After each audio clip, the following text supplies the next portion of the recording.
तो जय हिंद। महीने में कम से कम एक बार वो दिन जरूर आता है जब हम अपने आप से यही पूछते हैं कि क्या वाकई दुनिया पागल है या सिर्फ हम।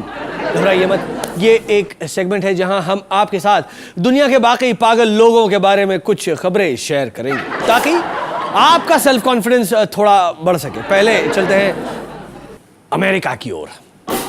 इंडियाना स्टेट के रहने वाले मिस्टर वॉलिस को शॉक लगा जब वो अपनी वीकली फिशिंग ट्रिप के दौरान एक क्रोकोडाइल से मिले और उन्हें उस क्रोकोडाइल को कुछ खिलाने का आइडिया आया। उनका बचा हुआ फिश सैंडविच क्रोकोडाइल जनाब को पसंद आएगा।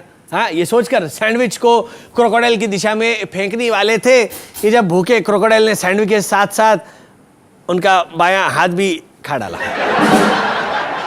इतना ही नहीं, वापस वो किनारे पर पहुंचते ही वॉलिस जी मेडिकल सेंटर ढूंढने लगे और वो दो मरीन ऑफिसर्स से टकरा गए। दवाइयाँ फर्स्ट एड किट देने के बजाय उन्होंने मिस्टर वॉलिस को $3000 का फाइन भरने को कहा और उन्हें क्रोकोडाइल को खिलाने के जुर्म में अरेस्ट भी किया। क्या अमेरिका की पुलिस फोर्स इतनी ईमानदार है जहां पुलिस ऑफिसर को कुछ खिलाना तो दूर, उनके होते हुए किसी मगरमच्छ को भी कुछ कोई खिला नहीं सकता।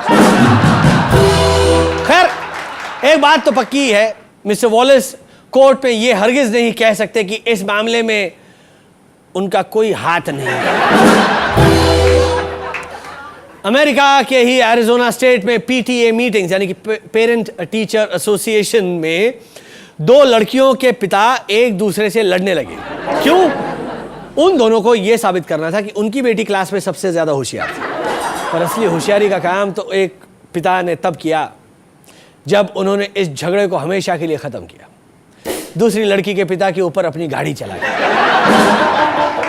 इससे पता चलता है कि दुनिया में हर जगह हर आदमी के अंदर एक दिल्ली वाला बैठा है, एकदम मस्त खा पी के बैठा है, एनी टाइम साला बाहर नहीं आ सकता।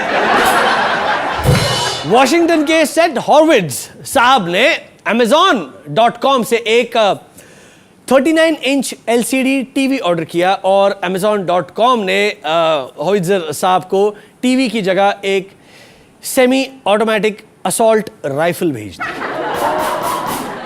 एक ऐसी राइफल जो सिर्फ USA की मिलिट्री यूज करती है जंग लड़ने के वक्त। No, that is poetic. Basically Amazon का हिडन मैसेज है कि साले टीवी देखने से अच्छा है मर ही जाऊंगा। पर मानना पड़ेगा यूएस को, क्या डिलीवरी सिस्टम है यूएस में, है ना।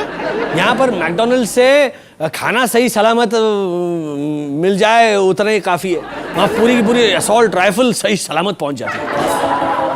अब यूके से खबर आई है, वेस्ट यॉर्कशायर में जॉर्ज नाम के एक कुत्ते ने किसी की जान बचाई। किसी की कहा, अपनी खुद की जान बचाई। कोई घर पर नहीं था जब खेलते हुए जॉर्ज पर पुराना लैंडलाइन टेलीफोन जो है वो गिर गया और टेलीफोन वायर उनके गले को दबाने लगी। इस बीच 2 साल का बैसेट हाउंड जॉर्ज, उसने क्या किया सुनिए। उसने खुद फोन पर 999 डायल किया और 10 मिनट के अंदर इमरजेंसी सर्विसेज ने घर का दरवाजा तोड़कर जॉर्ज के गले से टेलीफोन वायर निकालकर जॉर्ज को बचा लिया। मुझे लगता है कि अगर ऐसे कुत्ते 2-4 शब्द भी बोल लेते ना तो यहाँ इंडिया में कॉल सेंटर सुपरवाइजर बना दिया जाता है। वैसे जॉर्ज के मालिक उनसे बहुत खुश है और वो उस दिन का इंतजार कर रहे हैं कि जब जॉर्ज खुद अपने लिए पिज्जा ऑर्डर कर सके। और जब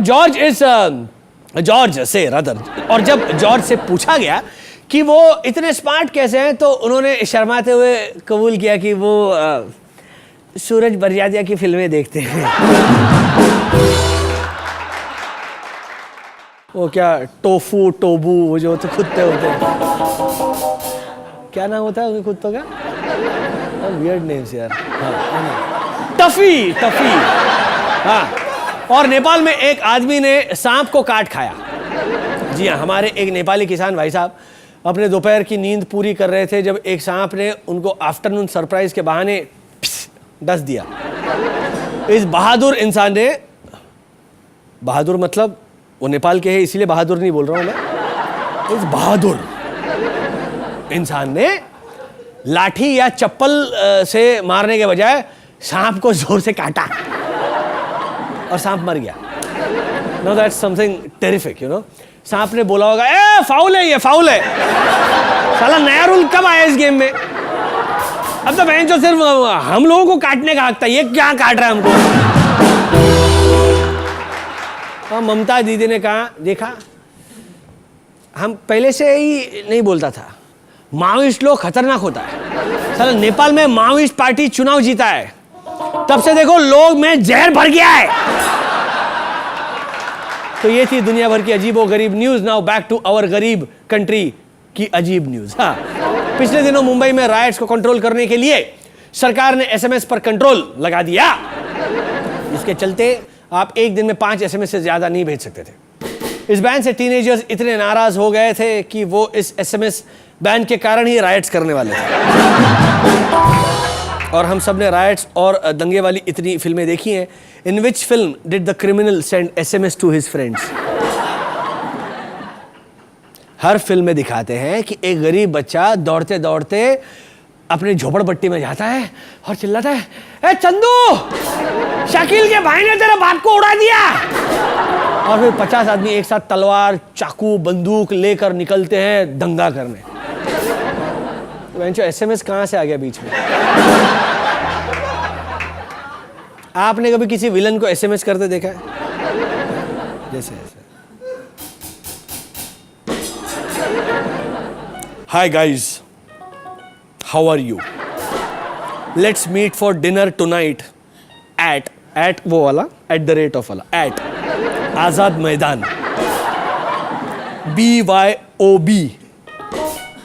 Bring your own बंदूक. LOL LOL LOL. Please RSVP and forward this SMS to 5 friends. Otherwise, you will have bad luck till next life.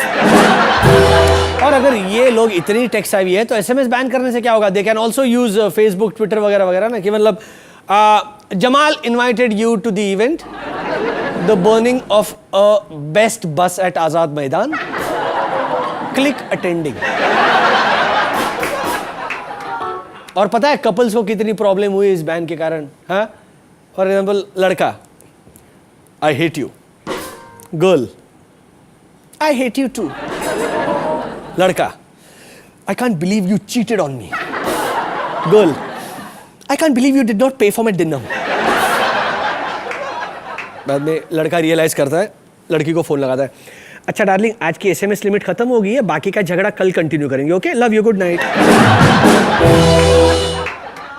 अब वक्त आ गया है मिलने मेरी तूफानी फैमिली से. Please welcome mummy, daddy and Monisha, यानी कि सतीशा, रत्ना पाठक शाह एंड रूपाली.